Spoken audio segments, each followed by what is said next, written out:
Halo semuanya. Oke, pada video kali ini kita akan bahas sesuatu hal yang berbeda ya. Biasanya kita bahas saham ya. Hari ini kita akan coba untuk bahas reksadana ya teman-teman ya. Oke, jadi di tengah badai dari IHSG kita ya, yang sudah mulai dalam fase turun ya.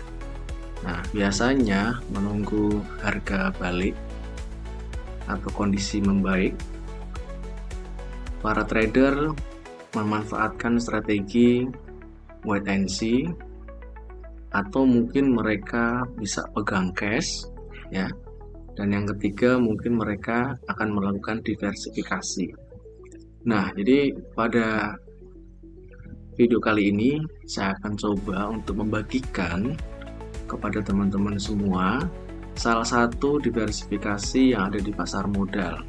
Jadi sambil menunggu IHSG kita membaik, daripada kita hanya pegang uang cash atau mungkin hanya sekedar wait and see sambil menunggu saham yang kita bidik itu kelihatan akan berbalik arah, kita bisa parkir dana kita terlebih dahulu ke instrumen investasi yang mungkin lebih rendah risiko. Nah, salah satunya adalah lewat reksadana ini.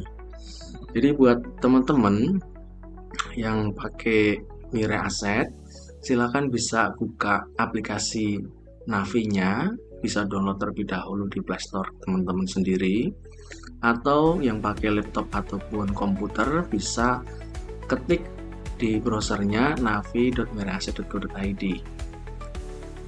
Nah, kenapa kita bahas reksadana?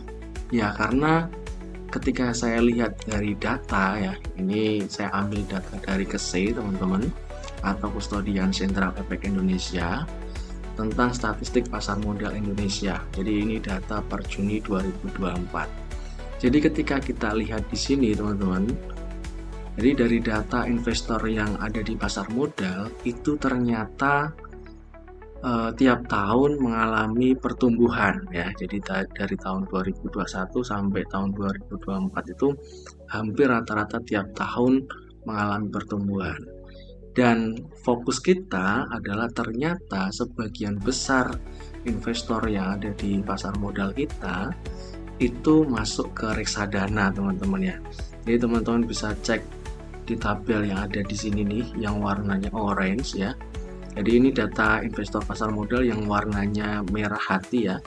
Terus kemudian investor yang masuk ke reksadana ini yang warna orange. Sedangkan yang mereka berinvestasi di saham atau di surat berharga lainnya itu yang warna silver. Nah, untuk SBN itu yang warna hijau teman-teman. Jadi memang betul ya, jadi kebanyakan investor kita itu juga selain saham itu peminatnya malah jauh lebih besar di reksadana teman-teman. Nah, ini untuk data di Juni 2024. Nah, untuk data yang terbaru teman-teman bisa cek untuk siaran persnya dari bursa ya. Di sini nih sudah saya tandai bahwa ternyata jumlah SID juga dari tahun 2003 sampai tahun 2024 tuh mengalami peningkatan ya. Jadi dari 12 juta 17 ya di tahun 2023 menjadi 13 juta 45 investor di tanggal 9 Agustus 2024. Nah, jumlah ini ya yang masuk ke saham atau surat berharga lainnya itu cuma 5,8 juta.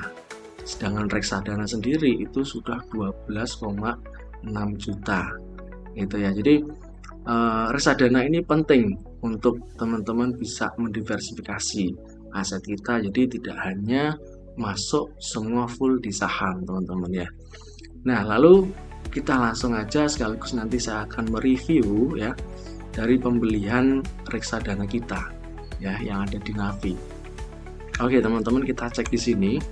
Sebelum mulai ya, teman-teman silakan bisa login dulu yang punya Navi ini yang pakai platformnya Mira ya. Nah, ini untuk tampilan awal ketika kita sudah login. Jadi di bagian tengah di sini itu kelihatan total nilai portofolio kita. Terus kemudian ini total portofolio yang masuk ke reksadana teman-teman ya. Terus kemudian di bawah sini ya di samping kiri itu ada total keuntungan yang kita dapat dari investasi reksadana. Terus kemudian yang di sebelahnya itu adalah saldo RDN yang dalam bentuk cash, belum dalam bentuk reksadana ataupun saham. Nah, akun Navi ini jadi satu dengan akun HODJ yang ada di Mira Aset. Jadi teman-teman nggak perlu buka akun lagi karena ini akun jadi satu, seperti itu. Nah, lalu gimana nih tipsnya agar uang kita sambil menunggu pasar balik atau pasar membaik, sambil menunggu saham yang kita bidik itu kelihatan mau mantul, tapi uang kita tetap bisa produktif. Nah, kita punya sedikit saran nih buat teman-teman, mungkin bisa parkir dana aja ke reksadana yang profil resikonya itu rendah, teman-teman. Jadi ketika teman-teman buka Navi ini, teman-teman nanti akan disajikan di sini ada produk ya. Nah, di dalam produk ini, nah terus kemudian nanti kita akan disajikan oleh beberapa kategori reksadana yang sudah tersedia. Nah, jadi dari mulai reksadana pasar uang, pendapatan tetap, campuran, reksadana saham, maupun reksadana indeks. Jadi dari atas sampai ke bawah ini memiliki profil resiko yang dari rendah menuju ke yang tinggi, teman-teman. Jadi untuk profil resiko kita yang rendah, atau mungkin karena tujuan kita hanya untuk parkir dana agar dana kita itu tetap produktif ya, jadi kita bisa masuk ke reksadana pasar uang atau mungkin bisa ke reksadana pendapatan tetap nih, teman-teman. Jadi di reksadana pasar uang sama reksadana pendapatan tetap ini itu memiliki resiko yang menurut saya hampir sama gitu ya. Karena apa? Karena di reksadana pasar uang itu MI akan banyak naruh dananya atau modal investasi mereka itu lebih banyak ke deposito atau obligasi yang jangka waktunya jangka pendek. Jadi sangat rendah tuh untuk volatilitas dari harganya, seperti itu. Nah, untuk reksadana yang pendapatan tetap ini berarti MI hampir 80% itu nanti akan mengalokasikan ke obligasi yang jangka panjang maupun jangka pendek, seperti itu. Jadi dari keduanya ini menurut saya memiliki profil resiko yang hampir sama. Nah, kita bisa coba nih contoh ya. Kita misalnya kita misalnya kasih contoh nih. Kita mau pilih reksadana yang pasar uang, teman-teman. Jadi kalau kita lihat reksadana pasar uang itu mayoritas rata-rata untuk return history selama 1 tahun itu sekitar 4 sampai kemungkinan 6%. Nah, untuk melihat data terakhir yang kinerjanya terbaik di Navi ini, teman-teman bisa klik urutkan yang ada di sini nih. Terus kemudian tekan imbal hasil, kemudian tekan simpan. Nah, ini adalah top 5 dari reksadana pasar uang yang ada di Navi. Jadi lumayan juga ya, karena setahun bisa nyampe 6% atau 5%-an nih daripada di rekening tabungan kan. Nah, di reksadana itu juga kita bisa ambil sewaktu-waktu, teman-teman.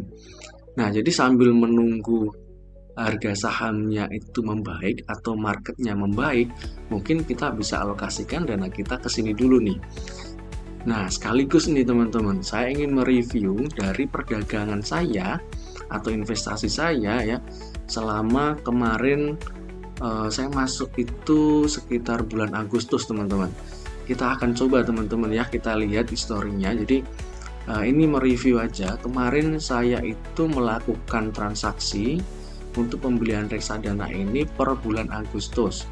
Nah, teman-teman bisa cek untuk historinya itu di menu transaksi, kemudian klik menu riwayat. Nanti akan disajikan oleh semua transaksi dari reksadana yang kita perjualbelikan, teman-teman. Nah, di sini saya itu hampir rutin ya teman-teman ya untuk membeli reksadana. Cuman yang mungkin berkesan ya, ini saya kemarin ambil waktu bulan Agustus ya, tanggal 9, itu namanya Insight Renewable Energy Fund. Nah, ini nilainya lumayan ya, 100 juta. Teman-teman bisa klik untuk melihat detailnya. Jadi ini untuk pembelian per tanggal 9 Agustus jam 1 siang teman-teman ya. Nah, di sini untuk detailnya, jadi enaknya lagi di reksadana ini ternyata biaya transaksinya 0 teman-teman. Jadi benar-benar gratis ya, nggak ada biaya transaksi. Kalau di saham mungkin ada teman-teman ya, mungkin sekitar 0,15% untuk beli, 0,25% untuk jual. Nah, sedangkan kalau di reksadana ini kelihatannya tidak ada untuk biaya transaksi, karena di sini untuk detailnya memang betul dia free ya, 0 ya. Nah, terus kemudian saya cek nih di bulan ini ya. Nah, untuk ngeceknya berarti kita bisa masuk ke menu portofolio teman-teman. Di sini teman-teman ya. Portofolio, terus kemudian kita klik portofolio list. Nah, kita akan lihat nih dari reksadana yang saya beli kemarin ya di bulan Agustus.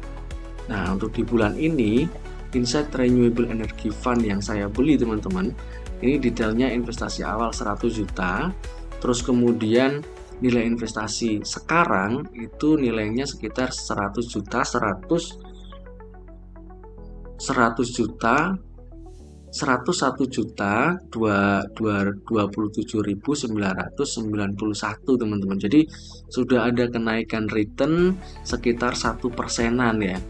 Jadi ini belum 2 bulan ya, tapi uang saya itu sudah tumbuh sekitar 1% lebih teman-teman. Jadi menurut saya daripada di rekening tabungan ini worth it banget loh ya. Dan jika kita lihat untuk detailnya, untuk produk Insight Renewable Energy Fund ini di pendapatan tetap itu hampir secara secara akumulatif itu dia selalu naik gitu ya. Ini data histori pergerakan selama 1 bulan. Kalau kita lihat per 3 bulan juga kelihatannya tidak jauh berubah teman-teman ya. Jadi masih sama. 6 bulan pun sama kelihatannya. Nah, seperti ini. Jadi menurut saya daripada kita dana masih nganggur di RDN, mungkin bisa dialokasikan juga ke sini. Jadi ketika kita menunggu pasar membaik, kita bisa parkir dana dulu di sini agar dana kita tetap produktif. Ketika nanti pasar sudah mulai membaik, kita bisa jual dari Navi ini atau reksadana ini, kemudian kita bisa switch ke saham lagi. Gitu teman-teman. Jadi tipsnya buat teman-teman untuk mendiversifikasi dengan tujuan parkir dana, saran saya bisa masuk ke reksadana pasar uang atau pendapatan tetap. Karena untuk resiko dari pasar uang dan pendapatan tetap ini cukup minim teman-teman ya.